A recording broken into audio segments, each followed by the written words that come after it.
Hollywood is facing a horror that they created, a monster of their own making. It turns out that only 50% of Americans are taking up to the theaters anymore. Today, we'll tell you why celebrities are in pure terror, as it looks like the industry they live in, Tinseltown itself, just might be over.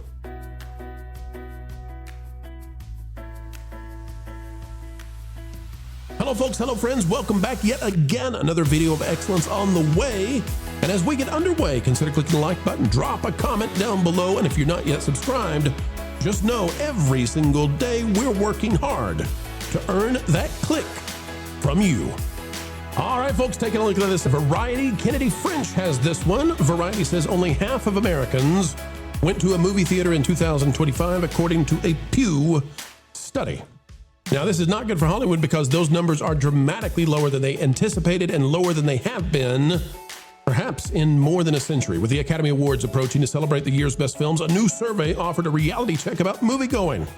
Just over half of Americans say they set foot in a movie theater over the course of a year. According to a Pew Research Center, not Pepe, survey conducted in the summer of 2025, 53% of U.S. adults said they had seen a movie in the theaters in the prior 12 months. A small but notable 7% said they had never seen a movie in a theater at all. The findings reflected a domestic box office still fighting to regain its footing since the COVID-19 pandemic, when ticket sales collapsed 81% in 2020 due to theater closures. In 2025, moviegoers in the U.S. and Canada bought 769.2 million tickets, less than half of the all-time peak of roughly 1.6 billion tickets sold in 2002.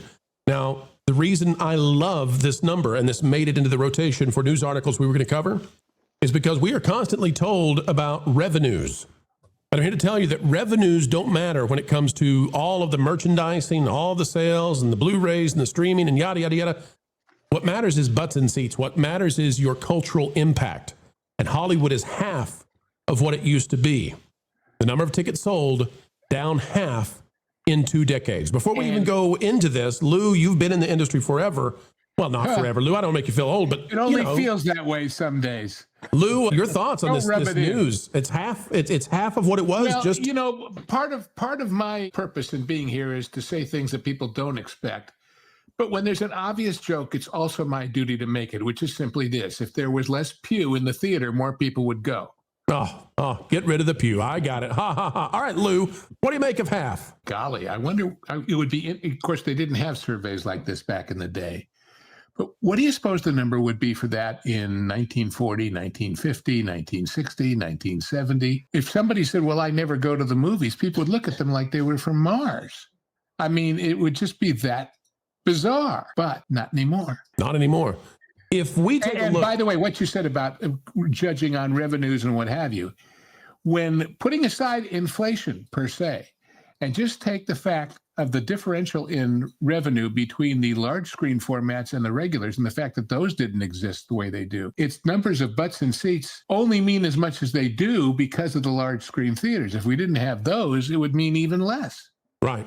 That's a great point. And you got to understand, too, the number of theaters has increased dramatically. The number of screens that are here now versus 20 and 30 years ago. I mean, it's just, it's crazy. And finally, those are beginning to reduce, but not for any kind of good news because people simply aren't going. Well, we used to joke about cable TV being 150 channels of nothing to watch. Now it's the Cineplex is 12 screens of nothing to watch, right? And nobody in there. I mean, it's not worth it to run the projector if you've got 3 people sitting in the theater. Right. Here's what Variety also had to say in an X post. It says several big franchise installments were released in 2002, going back to the apex of Hollywood, including Spider-Man, Lord of the Rings, The Two Towers, Harry Potter and the Chamber of Secrets, Star Wars Episode 2, Attack of the Clones. And here's where we get to something very interesting. It says annual ticket revenue mostly fluctuated, because I need people to understand this. This is not something where they hit the apex 20 years ago and they began to drop. That's not the case.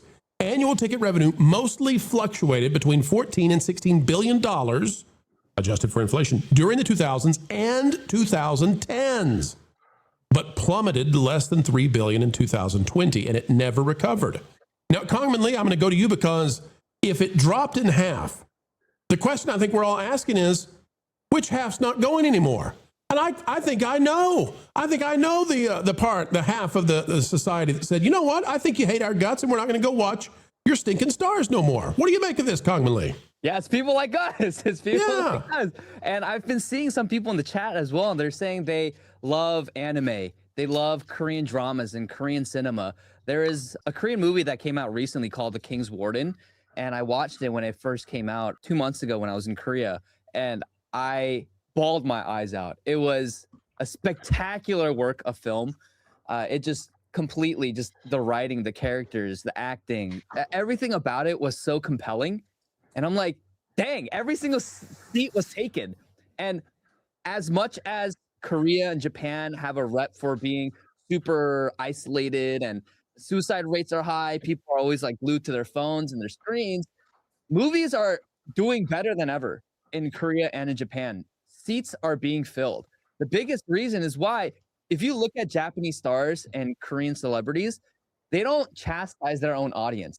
They don't virtue signal and sanctimoniously declare about how great of a person they are and how half the country is evil. They don't do that. They don't mess with that. And on top of that, they focus on making good stories and creating good art. This is why even Japan revenue for the Japanese box office is increasing.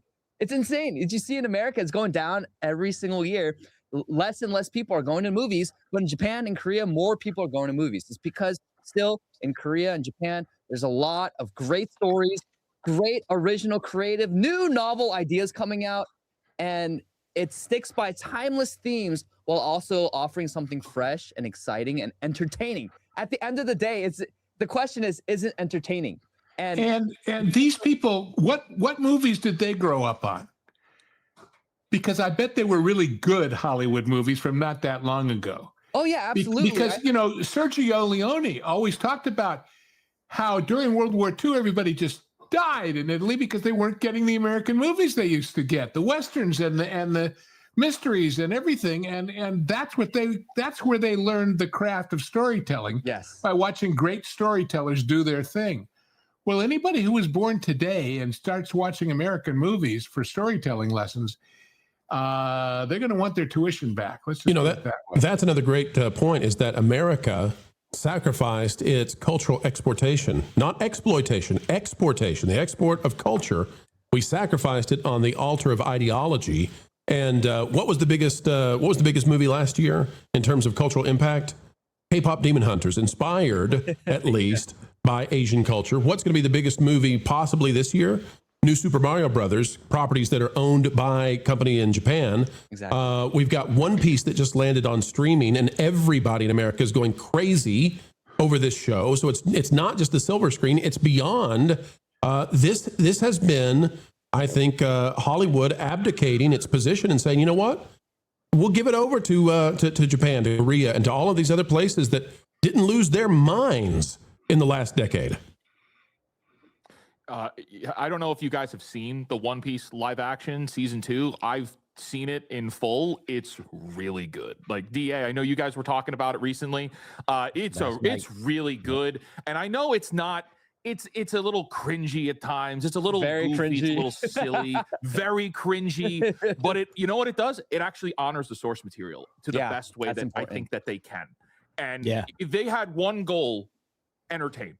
That's it. The goal of this is to entertain, even through the silliness and the goofiness, and they did. I'm coming as somebody that's like, I haven't seen all the episodes, but I've seen enough of it where I know the characters and I am friends with people. I know the lore. So going into it, I'm like, I'm looking for specific things. I'm like, oh, well, it hit on that. It hit on that.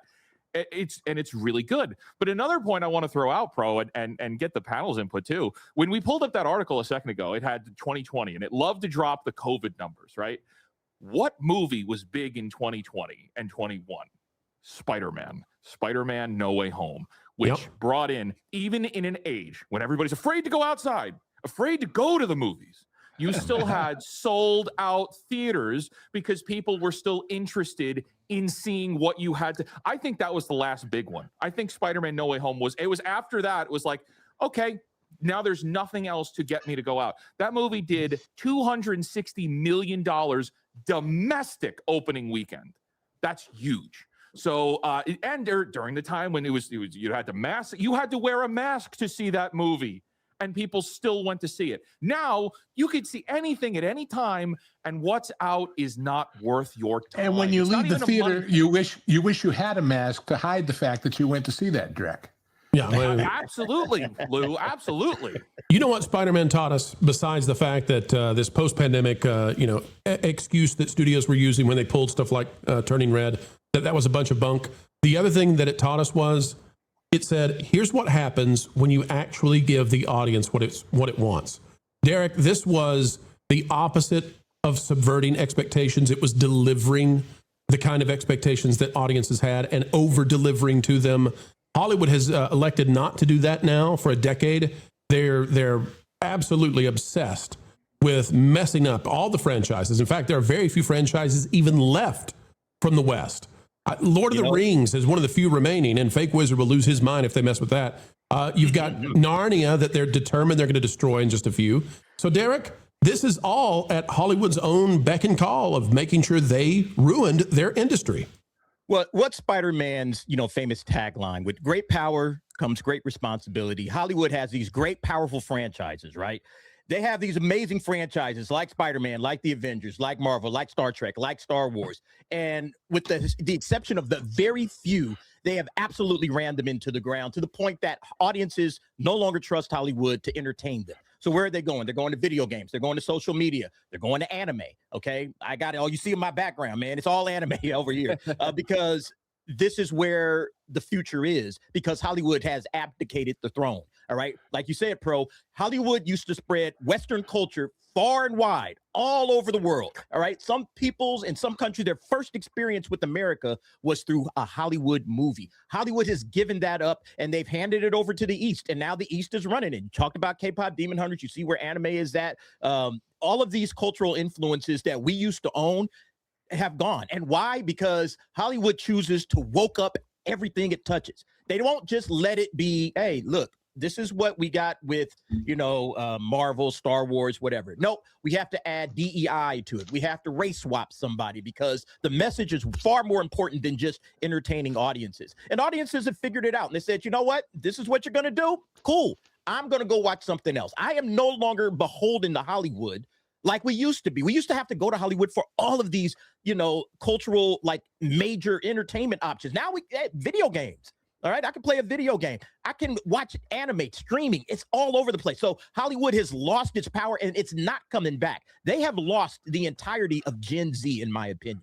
Gen Z will still go to a movie here and there, but there was another article that was shared today on the Hollywood Reporter saying, well, Gen Z is the most, they go to movies the most. So they were trying to sell it like, yeah, Gen Z, this current generation is going to movies more than anyone else. I'm like, well, the 18 to 35 demographic has always gone to the movies more than anyone else. So that was the Hollywood Reporter trying to cope and trying to hope that somehow Gen Z could come back and save Hollywood.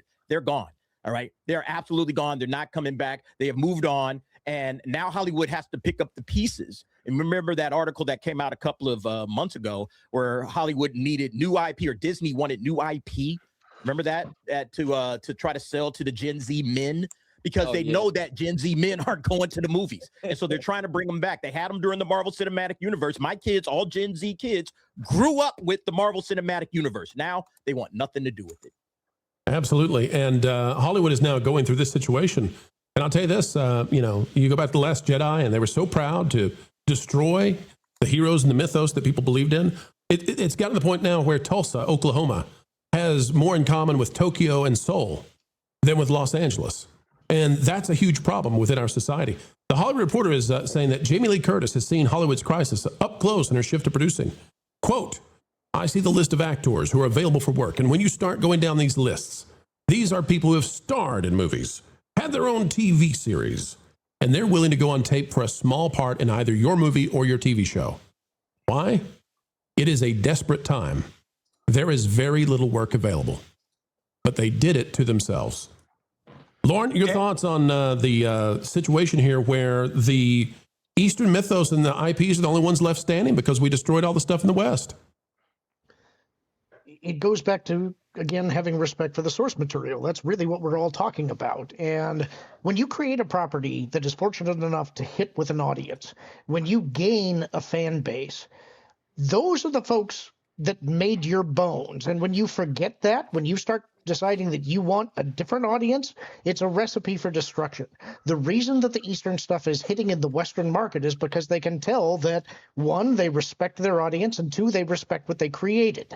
The folks that are running Hollywood right now are trying to live on the exhaust fumes of properties they didn't create.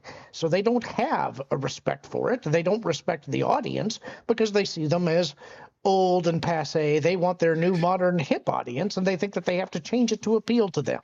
They're wrong, and they're paying the price for it. And Lou, I know you want to weigh in. It's an axiom of all marketing and advertising, not just movies, that it is better and less expensive and more valuable to keep an existing customer than it is to go out and have to find a new one. So what Lauren just said, where they're basically crapping on the people that love these franchises, is telling the existing built-in customers, go away, we don't want you. But the biggest story of this past week, I gave you the link over there, Pro. Put that up, please. It's okay. YouTube has more advertising revenue than the combined Disney, Paramount, Warner Brothers, everybody else. Oh, well, there we go. Anyway. They really want me to show an ad, but that's okay. We'll get well, there you go. But I mean, YouTube, more ad revenue than all of those big companies combined. It's a great point. It's a great point. And we believe now that so long as YouTube does not get swamped and deluged by so much AI, sure. YouTube's on a path to being bigger than all of Hollywood put together. And you got to remember, this has already happened in gaming. The video game industry now is 14 times the size of the theatrical industry. I mean, the ship has left. It's gone. And the meteor struck the dinosaurs, and they're just now realizing it. But it hit days ago. In the case of Hollywood, years ago. And we're just covering the carnage now. Maybe too late for them, but there's one way they could fix some of it. Stop subverting our expectations. Go back to universal values and start creating stuff that the whole world can hopefully get behind. Folks, it's time to bid you adieu, but we hope that you will help us anew. And that is, we're only asking you click that like button. Share, subscribe, click it, stick it to those algorithms. It is the notification bell, and drop a comment down below. And oh, by the way, have you gone the way of thatparkplace.com? www.thatparkplace.com. It's the website that if you're not yet bookmarked to, well, you should be. A bastion of truth and knowledge when it comes to entertainment and everything that's going on. Go check it out today, folks. We would love to have you over there as well. All right, we are getting ready to head out, but do not fret, for we will put out 4 more videos tomorrow, so long as the good Lord allows. And we believe that probably, just might, happen. All right, until the next time we get to share time with you, keep learning, keep growing, and as always, keep having fun.